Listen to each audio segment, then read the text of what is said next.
Hi everyone, today I'm going to be doing a quick review on Ever After High Madeline Hatter. This is her basic doll and I got her in a trade. First thing that I wanted to mention is that I noticed this hole in the back of her box and it's like shaped like a keyhole. Not sure if the other dolls have that, but I was wondering why that is. So if anybody could tell me, please leave a comment. Here's her artwork, it's really cute. And she's one of the rebels. And then this is a doll. You can see she's got really big curls, and it looks like she might not have box hair. So I'm happy about that. I just gotta be careful when I take her out. Okie dokie. Let's take her out now. Here's Maddie out of the box. And as you can see, she comes with a purple stand as well as a purple brush, which I think is really cute. And like I said in the Apple video, her stand is included in this top part of the box, so you gotta make sure not to throw that away. And as I also mentioned in the Apple video, the storybook things is this little banner right here. So you're just gonna rip that out. First off, Maddie is a shorter doll, so I have Ashlyn here to compare them.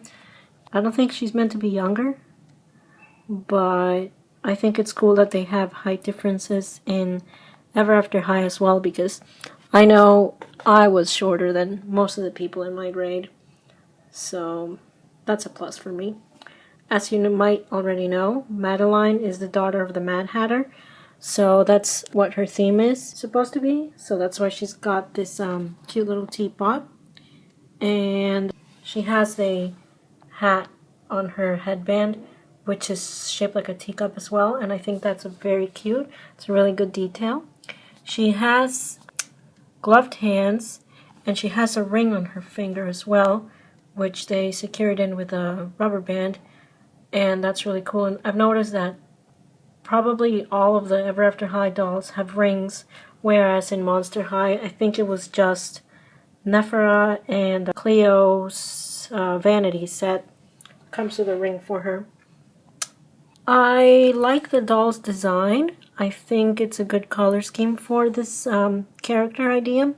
I really like her accessories. She's got this cute little necklace as well. And her shoes are adorable as well. And she's got these cute dotted stockings.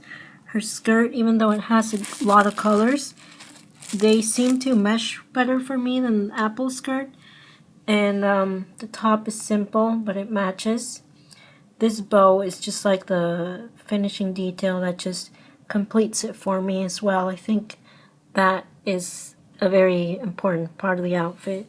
Not a lot to say about her. I like her design, like I said. But I feel like some of the Ever After High dolls get their lips really, really tiny. And it's kind of weird, especially on this one. I notice it a lot. Unlike Ashlyn's, who's seem to be a little bit fuller. So I prefer hers. But besides that, I'm also sort of confused by this sort of purple bit inside their eyes that I mentioned before in the Apple video as well. It seems to be fainter on this new Madeline, so that's good. I heard that there was a first release of the dolls and then they made any changes and released them again, so that was probably one of the things they changed.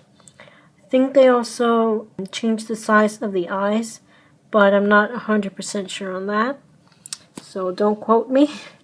I think that's pretty much it for Madeline. She did not have box hair, at least not that bad, because my experience with Ever After High dolls, they have pretty bad box hair. The worst was Apple, but like I said, I'm not even going to touch it. And my Legacy Day Raven, I couldn't stand it anymore, so I had to actually go and boil straighten her hair. So that's what it looks like now, and I'll probably style it somehow, but it's much softer and smoother and nicer. I don't think I'll redress her, maybe make a few modifications here and there, but nothing big.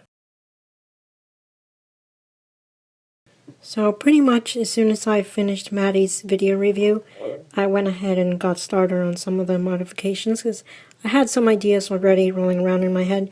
So I thought, let's go for it, let's give it a shot. So there was 3 things that I did, and I'm going to tell you about them before I show you.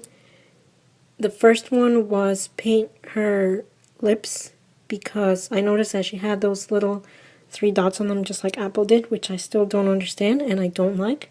So I got rid of them, and I also took the opportunity to make them a little bit bigger, which I think really helped because the tiny lips are sort of like weird to me.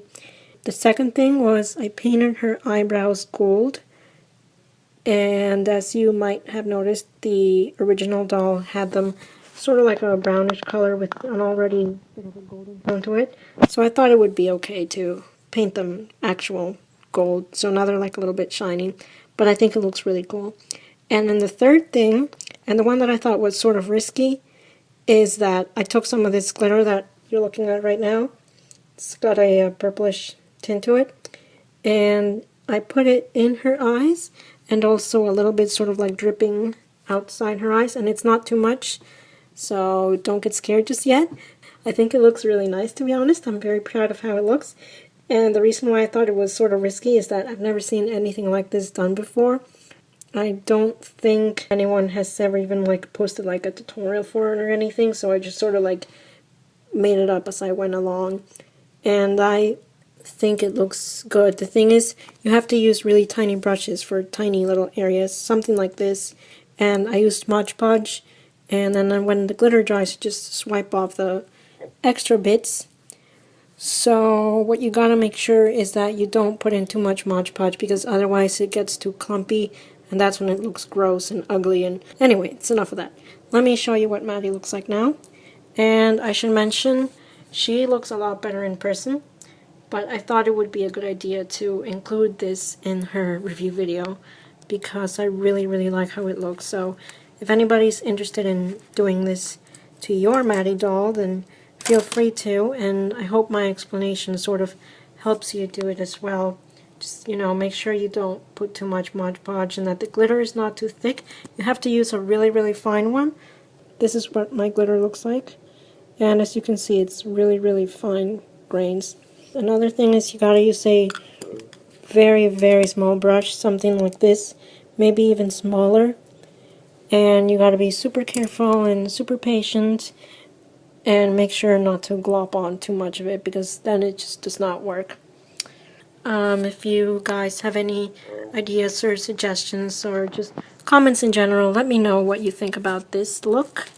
If you have ever tried anything like this, and if you have ever seen anything like this on any other doll, I'd also love to see those as well, so leave me a link in the comments. Like I said, let me know what you think about this. I really love hearing other people's opinions on my doll modifications. Alright, thanks for watching, guys. Bye!